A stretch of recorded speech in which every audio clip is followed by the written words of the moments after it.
Mesdames, Messieurs, bonsoir et bienvenue à votre émission Le pour et le contre. Toujours en notre compagnie, Jocelyne Cauvier. Et le sujet de cette semaine, la cyber-intimidation.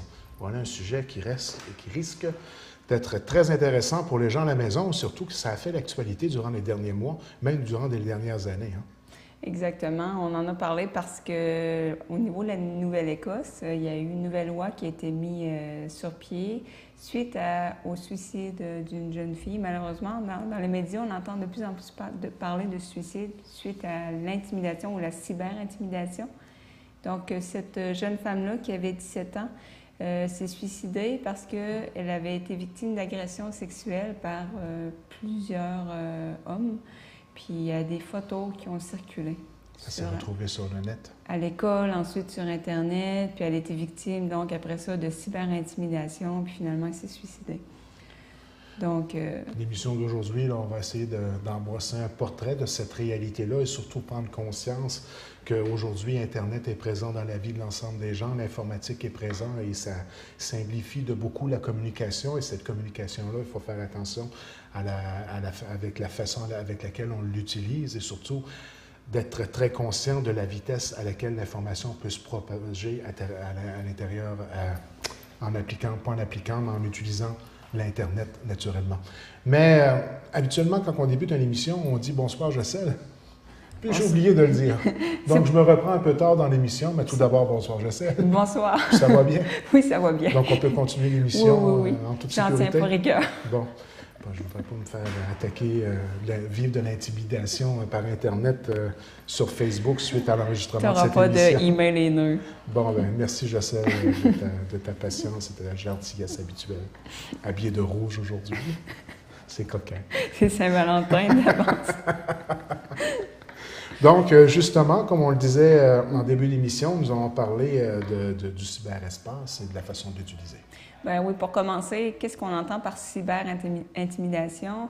C'est tout ce qui a trait finalement au message électronique. Ça peut être par email, ça peut être sur le chat, ça peut être message texte sur les téléphones, ça peut être sur Internet, les réseaux sociaux, en fait, tout ce qui est nouvelles technologies, ordinateur. Facebook, Twitter. Exactement. Donc, c'est de l'intimidation qui est fait sur ces réseaux-là.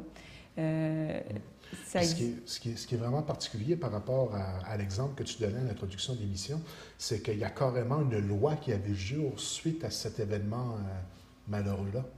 Bien, suite à l'événement, il y a les parents de la jeune fille qui étaient très attristés puis fâchés aussi de voir qu'il n'y a rien qui était fait, puis il n'y avait pas vraiment de loi spécifique à la cyber-intimidation.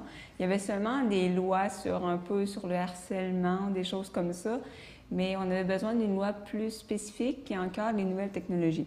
Donc, le gouvernement était très sensible à ça, puis il trouvait ça totalement horrible, ce qui s'était passé, puis on fait suite en faisant une loi. Chapeau, parce que je pense que c'est pas tout le monde qui est d'accord avec tout ce que contient la loi, mais le geste, l'intention, moi, je pense qu'il faut le souligner. Là. Il y avait des statistiques très, très, très intéressantes sur le sujet. On dit 1 jeune sur 5 de 10 à 18 ans est victime ou responsable de cyber-intimidation. Donc, c'est une réalité qui est là et qu'on ne peut pas nier. C'est beaucoup de gens, puis ça concerne de plus en plus de personnes. Moi, j'ai des gens autour de moi, puis c'est pas seulement les jeunes. Hein. OK, souvent on entend parler de, par exemple, l'école secondaire, des trucs comme ça. Mais je vois des gens adultes être victimes de cyber-intimidation, puis c'est vraiment pas drôle.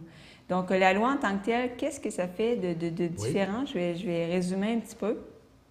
C'est que selon la nouvelle loi, les victimes peuvent avoir une ordonnance de la Cour pour les protéger, ce qui veut dire que maintenant, ça va être interdit pour votre intimidateur de vous contacter de toutes les façons. Ensuite, les victimes peuvent poursuivre le cyber-intimidateur et ce qui est important, c'est que si le cyber-intimidateur est mineur, on peut poursuivre les parents. C'est ce qui fait le plus sursauter les gens. À moins que les parents démontrent qu'ils ont tenté d'empêcher la cyber-intimidation ou qu'ils ont vraiment eu un rôle de supervision, ils ont fait leur possible en tant que parents. Ensuite, ce que la nouvelle loi fait, c'est qu'on pourra identifier les cyber-intimidateurs, par exemple, avec l'adresse IP. Ce sera beaucoup plus facile. Les enquêteurs vont pouvoir saisir les ordinateurs, les cellulaires, les tablettes. On va pouvoir même couper le service Internet. Aussi, il y a des possibilités d'amende de 5 000 $ et d'emprisonnement de 6 mois. Ça, c'est si on essaie d'une première fois de régler les choses à l'amiable, puis la personne coopère plus ou moins. Puis finalement, les directeurs d'école vont devoir réagir à l'intimidation, que ce soit à l'école ou en dehors de l'école. Ça, je continue, c'est que c'est pour la Nouvelle-Écosse, c'est pas au Québec. Non. Mais ce qu'on aimerait, c'est que on a pris ça au sérieux, on voit qu'on a pris ça vraiment au sérieux. On a vraiment pris ça au sérieux, puis on aimerait que les autres provinces canadiennes fassent la même chose. Le pas. Exactement. Donc, c'est ce que contient la loi. Comme je disais, c'est pas tout le monde qui est d'accord. Puis aussi, ce qui est important de souligner, c'est qu'il va y avoir une unité de 5 enquêteurs en Nouvelle-Écosse. C'est la première unité du genre au Canada. Ça, c'est une unité qui va recevoir les plaintes autant des jeunes que des adultes, que ce soit les professeurs, les jeunes, les parents. Et ils vont prendre les plaintes, ils vont faire une enquête. Puis, comme je disais, on va d'abord chercher toujours à régler les choses à l'amiable en contactant les personnes ou leurs familles. Et si vraiment la personne ne veut pas coopérer, bien là, pour avoir des amendes et des emprisonnements. Donc, il y a une méthode douce, oui. Mais lorsque ça ne fonctionne pas, cette loi-là donne les outils nécessaires à atteindre l'objectif de protéger là, la personne qui est attaquée, qui est intimidée là, de par le réseau d'Internet. Exactement. Réseau Internet ou réseau cellulaire, il ne faut pas les oublier. Oui, bien c'est ça, ça englobe tout ça. Forme de communication électronique, en guillemets. Bon terme, oui. Puis au Canada, bien, le gouvernement conservateur a promis une loi bientôt. On parlait de l'automne. Parce que ça s'est vu au Canada aussi. Hein? On a eu des cas vraiment malheureux, même en Gaspésie. Hein? En Gaspésie, il y a eu un cas il n'y a pas longtemps à Winnipeg. Puis c'est justement par rapport à ça qu'on a vraiment décidé en Saskatchewan, qu'il y a eu un cas d'un jeune garçon. Après ça, on s'est décidé, il faudrait faire une loi. Puis on parle aussi, ce qui est une bonne chose, de rendre le partage de photos intimes sans consentement un acte criminel. Parce que dans le cas de la jeune fille, ça aurait pu lui sauver peut-être la vie, parce que c'était ça le problème. Là. Il y a une photo intime d'un viol qui a circulé. Parce que souvent, la communication a évolué maintenant de par l'électronique, la communication par Internet ou par cellulaire.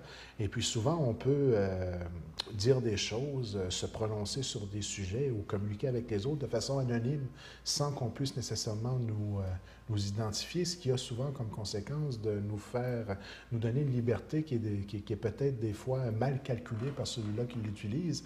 Et puis on va dire des choses sans vraiment y penser. Et parfois, on va même penser que ça n'a pas nécessairement de répercussions parce que c'est pas notre nom qui est signé en bas. Souvent sur Facebook, c'est pas les gens, ils s'identifient pas sur leur vrai nom, ils vont se mettre des pseudonymes ou des choses comme ça. Puis ils pensent que ces genres de commentaires-là n'auront jamais de répercussions, tant au niveau social qu'au niveau individuel. Mais c'est pas le cas. Il faut quand même être conscient que tout ce qu'on dit sur Internet peut avoir des conséquences. Tu amènes un excellent point parce que justement, il y a beaucoup de gens qui ont la perception qu'il y a la vie en société, puis Internet, tu peux te permettre beaucoup plus, que c'est moins grave, mais non, c'est pas moins grave. Puis il n'y a personne qui peut être anonyme sur Internet. Dites-vous que les enquêteurs, je veux dire, sont capables de retracer n'importe qui, même si vous vous cachez, vous êtes bon en informatique, là, tout le monde est retraçable sur Internet. Donc, premièrement... Le problème est plutôt dans le personnel qui est dédié à ce genre de choses-là. Mais justement, la possible mise en place d'une telle loi au Canada, naturellement, il devrait avoir des fonds alloués à la mise en place de ces règlements-là et d'avoir des gens de façon suffisante pour pouvoir retracer ce genre de... On l'a fait avec les pédophiles, un exemple, qui font de la pornographie sur Internet. Bien, justement, il y a déjà les enquêteurs sont capables, justement, dans le cas de pédophile, c'est un peu le même principe pour retracer quelqu'un, c'est les mêmes techniques. Oui. Donc, sachez que vous n'êtes jamais anonyme sur Internet. Puis, il faut oublier aussi l'espèce de réflexe que si c'est sur Internet, c'est pas grave, tout le monde fait ça, puis c'est des niaiseries, puis c'est pas important. Le fait, il y a des psychologues qui parlaient du fait que si tu ne vois pas ta victime devant toi, disons que tu lui dis des choses très méchantes, tu ne vois pas sa tristesse, sa détresse, sa souffrance, donc c'est plus facile de continuer. Donc sur Internet, t'en mets, t'en rajoutes. Puis même si l'autre te répond « arrête, ça me fait de la peine », t'en rajoutes parce que tu vois moins la souffrance chez l'autre. C'est que c'est dangereux. Ça peut sembler des messages un peu plus anonymes, donc moins inclusifs au niveau de la responsabilité émotive là, du traitement du sujet qu'on est en train d'aborder. Puis chez les gens impulsifs, disons que, je ne sais pas, pour une raison X, Y, Z, vous êtes fâché après quelqu'un, ça ne veut pas dire nécessairement qu'il va être à côté de vous. Il va peut-être falloir que vous attendiez de la revoir le lendemain, puis d'ici ce temps-là, savoir la pousser à voir retomber. L'instantanéité des réseaux sociaux. Hein. C'est instantané. Donc, vous êtes fâché. Comment ça arrivait presque à tout le monde? Tout le monde, même à des vedettes, à des politiciens. Tu sais, même, disons, une rupture, tu es fâché après ton ex, puis tu envoies ça un message. Tu dérègles sur le net, sur ta page Facebook, un exemple? Ou pire, c'est ça, tu décides, tu mets ça public, mon ex ici, puis c'est ça, puis J'en vois des... J'en vois régulièrement, mais exact. ça, il faut savoir que si la personne voudrait, elle pourrait vraiment vous poursuivre. Oui, c'est quand tu vis une chose difficile ou tu te fais, je sais pas, tu vis une chose de l'hypocrisie de quelqu'un, un coup par en arrière, ça se peut que tu as envie de te défouler, mais pensez tout le temps que ça peut se revirer contre vous parce que les lois deviennent de plus en plus sévères. Il ne faut pas sous-estimer le nombre de personnes qui peuvent avoir accès à cette information-là. Hein? Ben oui, parce qu'avec les réseaux sociaux, là, c'est exponentiel. C'est incroyable. C'est inimaginable comment est-ce que quelque chose peut dégénérer. Même des gens qui ne sont pas dans vos amis, ça dépend comment vous avez sécurisé votre compte. C'est possible que la moitié de la planète peut voir votre Facebook. C'est tout à fait vrai, oui. Donc, puis les écrits restent. C'est facile pour quelqu'un d'imprimer vos propos, puis après ça, il y a des gens qui se retrouvent dans le trou. Les jeunes amoureux, parfois, là, partager des photos un peu plus intimes.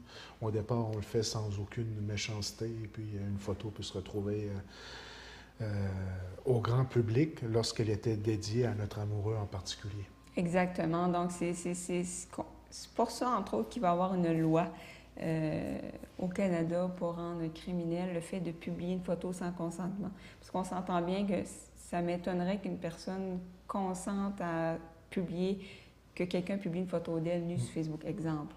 Donc, généralement, quand ça sort, c'est sans consentement. Pour ceux qui voudraient avoir l'argument de dire, bon, ben, il n'y a pas besoin d'une loi pour ça, c'est la responsabilité du jeune, c'est la responsabilité de l'enfant, du jeune adulte, ou encore mieux, c'est la responsabilité du parent de préparer son enfant à utiliser les médias sociaux, à utiliser la communication soit par Internet ou par cellulaire. C'est la responsabilité de lui qui l'utilise, en fin de compte. Donc, est-ce qu'à quelque part, une loi, on a réellement besoin de ça pour faire en sorte que ça fonctionne bien, ou c'est simplement la responsabilité de l'individu ou des parents, ou de l'école, encore mieux? Bien, en fait, là, ça a toujours été un peu comme la responsabilité des gens, puis on voit que ça ne fonctionne pas parce qu'il y a quand même de plus en plus de suicides suite à la cyberintimidation. Il y a une perte de contrôle rapide lorsque ça dégénère, ce genre d'information. C'est un nouveau problème qui n'existait pas avant. Ça, c'est vrai. Donc, on doit adapter en faisant des nouvelles lois. Les écoles n'ont peut-être pas les ressources nécessaires à l'heure où on se parle. Ils sont toujours en manque de ressources. Les écoles nous disaient, on ne peut pas demander au directeur, ça j'avoue que oui, on ne peut pas demander au directeur de contrôler tout ce qui a trait à la cyberintimidation en dehors des heures de cours. Déjà, à travers l'école, c'est déjà compliqué. Parce qu'il manque de personnel, il manque de psychologues, il manque d'intervenants. Donc ça, j'avoue qu'au niveau des écoles, il faudrait qu'il y ait plus de ressources pour bien appliquer cette loi-là. Au niveau de la responsabilité des parents, c'est ce qui fait le plus. Puis d'ailleurs, j'en ai parlé sur Facebook, un appel à tous comme d'habitude, puis c'est ce qui a le fait le plus jaser. Bon. C'est pas les parents qui ont à être responsables. D'autres disaient, oui, ça va les réveiller. Il y a vraiment deux écoles de pensée.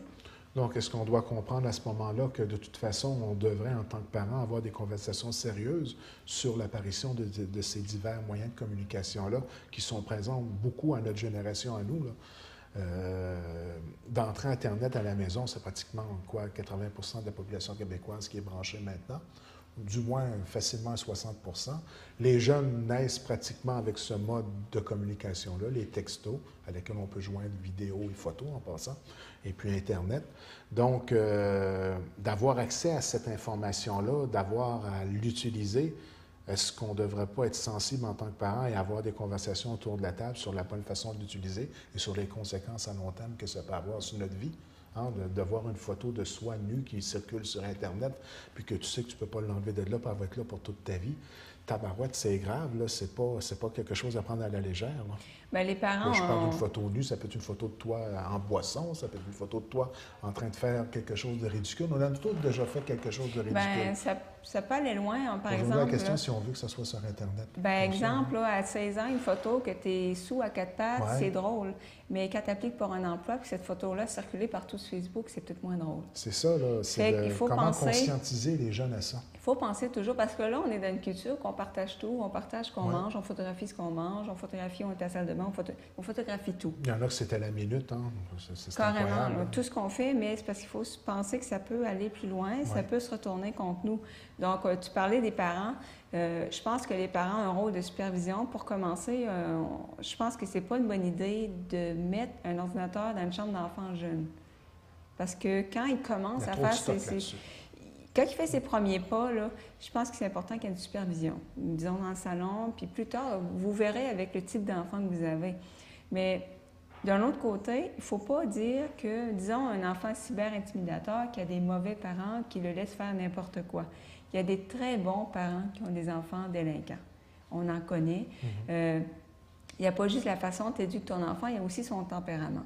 Donc, il ne faut pas non plus juste pointer du doigt les parents qui n'ont pas fait leur job. Mais c'est clair que dans certains cas, oui, il y a des parents qui surveillent tellement pas ce que leurs enfants vont faire sur Internet. Puis, c'est pour ça l'importance de cette loi, c'est qu'ils vont d'abord essayer de contacter, par exemple, les parents, de s'asseoir puis de dire, bon, on fait quoi là, pour essayer de régler ce problème-là. Puis, généralement, les parents vont coopérer, l'enfant aussi. Mais c'est vraiment partagé, comme je disais, sur Facebook, là, les avis que j'ai eus, c'était 50-50. Certains disaient, oui, les parents, c'est eux qui vont être poursuivis si l'enfant fait des niaiseries. Puis les autres disaient, ben non, mais c'est injuste. C'est pas la faute du parent. Il ne peut pas être partout. Il peut pas... Maintenant, avec les téléphones cellulaires, il y a bien des enfants qui ont des cellulaires qui payent eux-mêmes. C'est même pas les parents qui payent. Ils ne peuvent pas contrôler que tu envoies un message texte pour écœurer un ami, exemple. Donc, ça serait plus un devoir de sensibilisation et d'éducation avant de lui donner le téléphone, peut-être? Ben, c'est de comprendre que donner un cellulaire à son enfant à 5, 6, 7 ans, 8 ans, 9 ans, on en voit aussi jeune que ça, à quelque part, c'est un outil de communication qui amène une responsabilité. Est-ce qu'on pourrait présenter ça comme ça à notre enfant sans tout mettre la responsabilité sur le parent avant de donner l'appareil? Bien, il faut voir si notre enfant est capable de gérer ça. Oui, c'est ça. Parce qu'il y a des enfants pour c'est pas une Nintendo, raison. C'est pas une console de jeu, c'est un outil de communication. Tu dois utiliser cet outil de communication-là avec une certaine, est-ce qu'on pourrait dire une certaine éthique? Oui, exactement. On ne crie pas après les gens lorsqu'on parle dans une salle, on n'écrit pas n'importe quoi sur un téléphone cellulaire pour l'envoyer en pensant faussement, dans le fond, que c'est anonyme, parce que dans le fond, ce n'est pas anonyme. Penser faussement que ça n'a pas de conséquences. C'est tellement banal. J'en vois tellement sur Facebook des gens qui s'écrivent, qui font l'intimidation, que c'est rentré dans la tête que tout le monde en fait, c'est pas grave.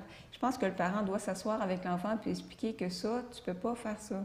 Puis les conséquences, c'est que tu peux te faire confisquer ton appareil, te faire enlever ton Internet, tu peux avoir des charges contre toi, ton parent peut avoir une amende. Puis ce que ça a comme conséquence qui me démoralise un peu, c'est que, un exemple, on en a déjà parlé à l'intérieur d'une émission tous les deux, tu avais vécu un peu d'intimidation quand tu étais jeune étudiante. Au moins, quand tu arrivais à la maison, il n'y avait pas les textos, puis Internet, puis Facebook, puis Twitter qui continuaient cet harcèlement-là en plus à la maison. Donc, dans le fond, ça fait quelque chose qui se rajoute à quelque chose qui était déjà présent. Là. Ça peut... accentuer le problème, tant qu'à moi. Là, cette cyber-intimidation-là, elle se rajoute à l'intimidation dite de base, là, qui se faisait de façon de personne à personne, tirer les cheveux, traiter de nom dans les cases. Ça a changé la dynamique parce que... Pitcher les papiers, mettre de la gomme des cheveux. C'est ça se faisait comme moi. Bon, je le vivais à journée longue à l'école, surtout sur la cour de récréation, dans les cases, entre les cours. Ouais. Mais quand j'arrivais chez nous, je n'avais pas d'amis, je les connectais. Tu avais une petite pause. Là. C'est ça. Mais là, Ah non, là, ils vont te ma rejoindre. fille, elle se couche avec son téléphone. Là. Je suis obligée d'y enlever son téléphone. Ils dorment avec leur cellulaire. C'est quelque chose, là. Fait qu'ils vont les rejoindre sur le cellulaire, sur Facebook, de toutes les façons possibles. Puis ils les lâcheront pas. Puis sur Facebook, ce qui est triste, disons qu'ils vont mettre une photo de quelqu'un à l'école, une photo qui n'est pas à son avantage pour rire de la personne. Ouais, c'est ça. bien, la photo, elle reste sur Facebook. Ouais. Puis, à chaque fois que quelqu'un va mettre un commentaire, ça va revenir dans l'actualité. Ça va te faire mal à tous les fois. L'enfer. Fait que l'intimidation, là, en 2013, là, c'est horrible. Ça a vraiment donné du pouvoir. Hey, les suicides, là, je veux dire, c'est des gens qui ont vécu une souffrance atroce. Puis on dirait qu'on n'a plus de contrôle parce que lorsqu'on n'avait pas ce phénomène-là de communication électronique, on pouvait, comment je dirais ça, encadrer le problème au niveau d'un endroit spécifique, puis essayer de contrôler ce qui était externe, puis on pouvait mettre un doigt sur la personne qui le faisait, l'identifier et puis la contrôler. Mais là, sur Internet, ça se multiplie par 100, par 1000, par 1 million dans le temps de le dire. Fait que là, on ne peut pas non plus se promener à la grandeur du territoire québécois pour encadrer le problème. Là, on se doit de vivre avec les conséquences ça dégénère. Ah non, moi, les réseaux sociaux, là, ça a amené... C'est très positif. Oh, il y a plein d'avantages, mais il faut bien les utiliser. C'est ça qu'il faut comprendre. Moi, j'ai une suggestion qui plaira pas aux jeunes. Là. Mais moi, honnêtement, si mon enfant décide d'aller sur les réseaux sociaux à 14 ans, je lui dirais, OK, mais mets-moi dans tes amis. Fait que tu peux avoir un certain contrôle s'il commence à dégénérer. C'est pas fou, ça, parce que c'est vrai qu'on a un petit message à chaque fois. Hein? C'est lorsqu'on fait partie des amis. Oui, puis tu peux le mettre comme ami proche. Donc, à chaque fois que ton enfant va écrire un commentaire sur une photo, peu importe, tu vas le voir. Fait que si tu vois qu'il est en train, là, ça dégénère, puis commence à écœurer un puis l'autre, tu peux intervenir. Mais c'est sûr que les jeunes, ils veulent pas avoir leurs parents sur leur Facebook. Mais moi, honnêtement, je dirais, ben gars, c'est la condition. Tu vas avoir Facebook, tu veux aller sur les réseaux, c'est correct, mais montre-moi que tu es responsable. Moi, c'est un truc que je donnerais comme ça, que je ferais. Puis ça ne brime pas l'enfant. C'est le contrôle parental. On peut le faire de façon électronique. Ça existe pratiquement dans tous les logiciels qu'on a maintenant. Même au niveau des télévisions, tu as le contrôle parental, mais il n'y a rien comme le vrai contrôle parental par ton père et ta mère. Il ne faut pas toujours faire confiance à ce qui est mis en place parce que les jeunes deviennent rapidement habiles et puis ils réussissent facilement à passer à travers. Souvent, les écoles vont bloquer les sites Facebook, Twitter, puis ça ne prend rien pour que le jeune le petit connaissant de la classe, là, il va craquer et puis il va rentrer dans le site. Puis souvent, les gens, disons les parents, ils vont être habitués, ils vont aller sur Facebook, ils vont aller sur les réseaux sociaux, ils vont aller sur les sites de recettes, etc. Mais si vous saviez ce qu'il y a sur Internet, il faut vraiment superviser un enfant. C'est épouvantable ce qu'on peut trouver. Des recettes de bombes à la pire pornographie accessible à tout le monde. Là. Je pense que c'est vraiment important, là, surtout ces premiers pas. Puis vous connaissez votre enfant, vous allez voir s'il est assez responsable là, pour... Mais cette loi-là, je sais, l'objectif, ce serait de faire en sorte de donner un encadrement sans tomber non plus dans l'exagération. Est-ce que c'est vrai de dire, parce que tu l'as bien souligné tantôt, il y a une première approche qui est faite, et si la première approche ne fonctionne pas, on arrive au texte de loi en tant que tel. Ce n'est pas une loi qui est encore en place, mais c'est un peu ce qui est derrière... l'idée générale de la chose, là? Oui, on va faire... L'idée, là, c'est pas de la méthode, la répression, puis on les met en prison. L'idée, c'est vraiment d'un dialogue. On va contacter les gens, on va trouver...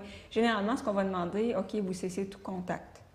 Mais c'est là, si la personne, on voit qu'elle coopère plus ou moins, qu'elle ne respecte pas l'ordonnance de la Cour de plus contacter sa victime, là, on va aller vraiment vers les autres étapes. Ce qui est normal. Ce qui est normal. Puis, dans le fond, c'est une loi qui se doit d'être mise en place dans le sens où c'est une réalité qu'on n'avait pas auparavant. Donc, c'est d'avoir quelque chose de solide pour faire un encadrement adéquat qui va pouvoir faire, entre guillemets, jurisprudence sur le long terme. Exactement. Je pense que c'était nécessaire parce que je pense que c'est un parent qui disait dans ma recherche, puis je trouvais ça vraiment une belle image. Il dit, un enfant qui fait de la cyber-intimidation, qui a ce pouvoir-là, c'est un enfant qui se promène avec une arme blanche. Carrément. Parce qu'il peut détruire la vie d'un enfant. Je veux dire, on entend les suicides, mais combien il y en a d'enfants qui vont vraiment passer leur vie en psychothérapie parce qu'ils n'ont plus aucune estime? C'est dur de se remettre de l'intimidation. Ça prend une certaine maturité pour avoir accès à cet ensemble d'informations-là et d'aller sur Internet. Ça prend une certaine maturité aussi. D'avoir à gérer tout ça lorsqu'on est jeune et devoir à faire face des fois à des commentaires que pour un adulte, c'est pas grave, mais pour un enfant, ça peut avoir une conséquence tout à fait différente.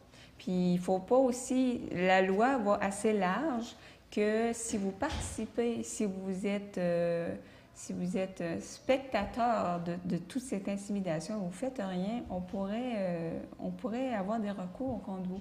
On veut ratisser large. Il y a des gens qui disent, OK, ça va trop loin. Même les critiques sur Internet, la satire, ça va être vu maintenant comme l'intimidation. Et comme je disais, là, les 5 enquêteurs, je pense qu'ils vont avoir des balises. Là. Ils ne vont pas se mettre à poursuivre tout le monde pour n'importe quoi. Là. Je pense qu'ils vont vraiment aller vers l'intimidation pure. Pas simplement, disons, tu fais une mauvaise critique de disque, tu es un journaliste, est-ce que c'est de l'intimidation parce que tu dis que le disque il est pourri? Ça n'ira pas jusque-là. Là. Ça, c'est important. En fond, c'est une façon de protéger notre jeunesse là, de ce potentiel de menace-là. Bien, c'est une façon de les protéger et pas seulement la victime, mais le cyber-intimidateur. Parce que il y a des parents qui disaient, moi, honnêtement, si mon jeune est en train de faire de la cyber-intimidation, j'aime autant le savoir là, que ce soit rendu à un tel niveau, qu'il est rendu dans la délinquance, qu'il est rendu aux menaces de mort, puis que là, ça va mal. Là. Fait que l'idée, c'est ça. On pourrait dire que ces gens-là, souvent, ne sont peut-être pas à 100% conscients du mal qu'ils font. Hein? Non, c'est ça. On ne peut pas non plus en faire des démons. Un enfant d'11 ans qui écrit des choses comme ça sur Internet, j'ose croire qu'il n'est peut-être pas conscient des répercussions que ça peut avoir. J'ose le croire. Ben oui, je veux dire, les jeunes qui voulaient, qui intimidaient ceux qui se sont suicidés, je ne pense pas qu'ils voulaient que la personne se suicide. Mais malheureusement, c'est la conséquence que ça a. Il faut leur expliquer ça. Il faut se conscientiser. Tu sais, on parlait à un moment donné, j'ai lu un article sur Star Wars Kid. C'est un des vidéos les plus vues sur YouTube. C'est un jeune de 14 ans, je pense, qui a pris une espèce de ramasse-balle de golf, puis s'amusait à faire comme une chorégraphie de Star Wars, mais très maladroite. Puis le jeune, il a un excès de poids, bien, ça n'a pas pris grand-chose, que ça s'est ramassé sur YouTube. Puis les gens ont mis des effets spéciaux. Puis ce jeune-là, il en parlait, là, ça a pris 10 ans avant qu'il en parle. Là. Il est obligé d'arrêter l'école. Puis sa vie était un enfer, il voulait se suicider, puis il était la risée sur la planète Terre au complet.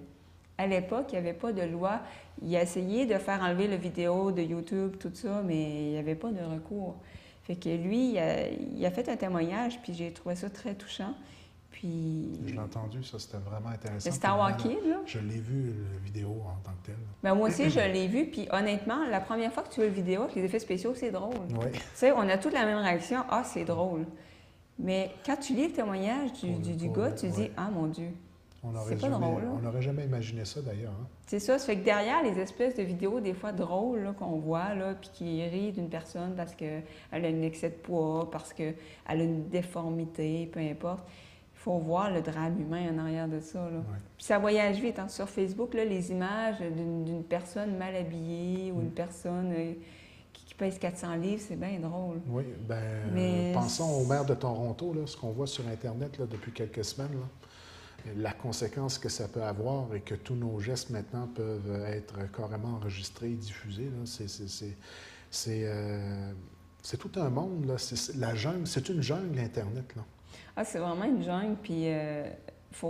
Il y a aussi des gens avec tous ces incidents-là qui finissent par se dire « Ah ben Internet, moi je veux rien savoir de ça, il y a du bon là-dessus. Oui. » Moi, je ne pourrais pas m'en passer, là, j'adore Internet. C'est un outil à double tranchant, il faut être prudent. Mais c'est comme n'importe quoi, vous pouvez, c'est comme écrire, c'est merveilleux écrire, mais vous faites envoyer une lettre de menace à quelqu'un, mais ça ne fait pas du fait d'écrire quelque chose de mauvais en soi. Mais avec Internet, comme tu disais, c'est le côté instantané. C'est la vitesse à laquelle ça se propage. C'est instantané, c'est incroyable. On vit dans un monde d'instantanéité. Oui, puis les gens impulsifs, Internet, c'est dangereux. Ah oui, puis il y en a qui se sont échappés parfois, puis ils s'en mordent les doigts, puis c'est pas facile des fois de faire disparaître les commentaires qu'on a mis ou des choses comme ça. Oh oui, ça peut rester vraiment longtemps. Moi, je pense que la loi, c'est un bon pas. Il va falloir voir avec le temps si ils ont bien atteint leur cible. Je pense que ça va être efficace, mais j'aimerais vraiment que les autres provinces fassent de même, parce qu'au Québec, il y a une espèce de flou. Si vous faites harceler, vous pouvez poursuivre la personne, mais il faut quand même que c'est considéré criminel. C'est compliqué. Mais ça ne sera peut-être pas facile non plus de gérer. J'aimerais pas être l'inspecteur qui a géré ça. Là, on parle de cyber-intimidateur.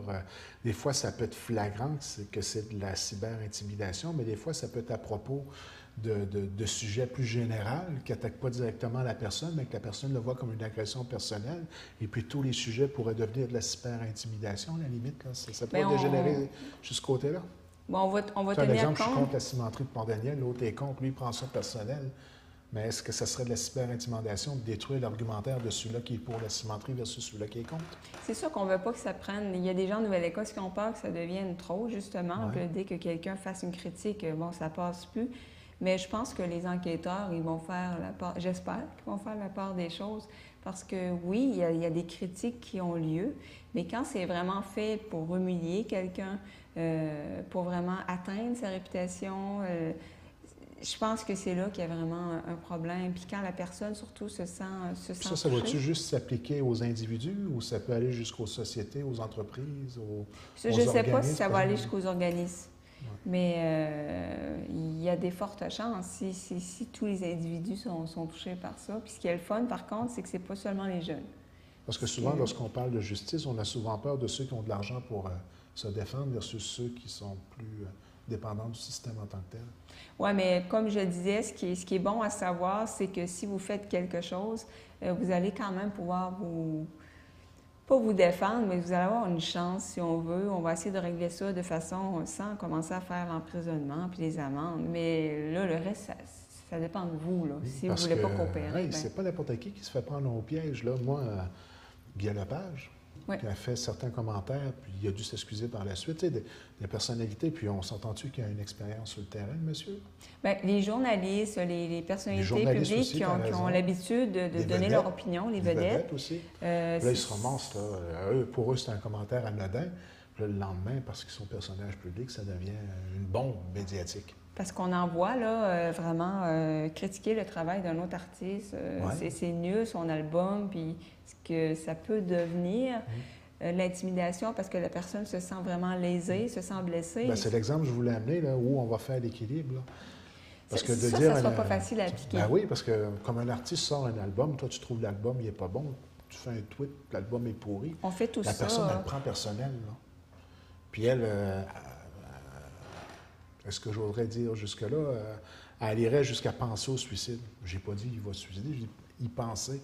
À quelque part, est-ce que ça pourrait être interprété, cette critique qui pourrait être théoriquement journalistique par rapport à un album que toi, tu n'as pas aimé? Ben oui, considéré quelqu'un comme qui une sort intimidation? un album, que c'est unanime, la critique a Ouais. tous détesté, puis là, devant cette vague-là, il se suicide. Oui. Comment ça... C'est une très bonne question. Je ne sais pas, il va sûrement avoir des barèmes qui vont être mis en place ou justement le fait que la Nouvelle-Écosse l'applique avant nous, Ouais, probablement ça que nous leur donne, expérience va nous aider. exactement. Puis C'est vraiment récent. Là. Je voyais à août, là. C'est-tu à août dernier? c'est vraiment, là, oui, ça vient d'être. Le mois mis sur d'août pied. dernier. Donc, Ouais. c'est tout nouveau, tout nouveau. Et puis, est-ce que c'est tout nouveau fédéral ou provincial que c'est à l'étude pour nous autres? Là, c'est au niveau fédéral. Bon, au niveau en fédéral. plus. suite, Donc, c'est le gouvernement conservateur là, qui voudrait ben, légiférer le gouvernement là-dessus? conservateur, on doit lui donner ça, qui a tendance à vouloir légiférer la justice. puis- Resserrer là, au niveau Ouais. de ce genre de contrôle. Donc, c'est eux, ils ont promis un projet de loi contre la cyberintimidation, qui ça serait présenté au Parlement cet automne. Ah oui, suite rapidement comme ça. Oui, suite au suicide d'un jeune de 15 ans. Oui, puis on l'a vécu là, dernièrement, même en Gaspésie. Là, donc, c'est vraiment, c'est un grand problème. Hein. L'Internet, là, ça a beaucoup de bien, mais il faut que ça soit bien utilisé. Puis, c'est un monde difficile à contrôler, puis non réglementé. Exactement. Donc, à un moment donné, il faut qu'il y ait des structures, il y a des lois quelque C'est le part. défi on pourrait dire que c'est le défi de la prochaine génération, ça, de réussir à avoir un contrôle sur quelque chose qui est, à l'heure actuelle, incontrôlable. On ne va pas se le cacher. Là. Oh oui, Il n'y a pas personne qui va me faire croire qu'il y a un contrôle total sur Internet. C'est rendu un défi de tous les jours, simplement de sécurité de nos propres sites Internet. Même avec cette loi-là, on ne peut pas dire que tous les actes de cyberintimidation vont être éliminés parce qu'il y a des gens qui vont avoir peur de témoigner, de porter plainte, etc. Mais je pense que ça va en éviter plusieurs. Puis au moins, les gens qui vivent du harcèlement sur Internet vont avoir des recours. Oui. Ça, c'est important parce que la jeune fille qui s'est suicidée, elle a été voir la police, elle a pris un avocat, mais il n'y avait pas de recours. Ils voulaient faire enlever cette photo-là de viol. Devant cette impuissance-là, malheureusement... Puis moi, je suis totalement horrifiée qu'on fasse circuler des photos de viol. Moi, ça m'a totalement scandalisée. Je dis, mon Dieu, dans quel intérêt les gens se partagent ça? Je sais. Sur Facebook. Ça m'a... J'ai dit, est-ce qu'on s'en vient dans une culture comme ça? À l'émission Enquête, là, il y avait des gens qui étaient fans là, de l'innocent qui a décapité son... Puis là, il refaisait les différents endroits de la personne. Donc, j'ai trouvé ça complètement... Il y a combien de gens là, qui ont partagé ce fameux vidéo-là que j'ai pas vu et que je veux pas voir? Moi non plus. Je veux dire, à un moment donné, c'est que... Est-ce qu'on est rendu, la jeune génération, tellement désensibilisée qu'on partage ça? Mais un autre dossier. Ça sera un bon sujet d'émission. Un autre dossier. En tout cas, j'espère que, de par notre émission Le Pour et le Contre de cette semaine, du moins, on a réussi à créer chez vous à la maison un potentiel de discussion à court terme, disons-le, parce que c'est une réalité à laquelle, on regarde, en Gaspésie, on est dans les plus... dans la communauté les plus... j'allais dire, c'est pas le bon terme, mais plugués à Internet. On a pour la plupart le service d'Internet à la maison. Donc, il y a beaucoup de jeunes là, qui l'utilisent. Est-ce qu'ils l'utilisent correctement? Je crois que ça vaudrait la peine d'avoir une discussion autour de la table durant l'heure du souper, si ça existe encore, ce genre de discussion-là. Oui, c'est bon de le mentionner. Un autre sujet d'émission. Les jeunes qui vivent de l'intimidation ou les moins jeunes, là, j'aimerais dire que... portez plainte à la police. Je ne peux pas vous dire si votre plainte est recevable ou non, mais ils peuvent faire quand même. Ils ont quand même un certain pouvoir, dépendamment de ce que vous vivez. Puis souvent, ils peuvent régler ça, ne serait-ce qu'aller parler à la personne, puis ça se règle. Mais portez plainte. Je veux dire, si vous vivez une détresse, là, il y a des solutions. Là. Puis il y a des ressources aussi à laquelle on peut demander de l'aide dans nos différentes écoles. Là. Il y a des gens qui sont là, qui sont quand même pas mal à la fine pointe de la technologie. Voilà. Ça conclut pour cette semaine. Oui. Sujet très intéressant. Et la beauté de la chose. Un autre sujet la semaine prochaine. Avec plaisir. Donc, au plaisir de se voir la semaine prochaine.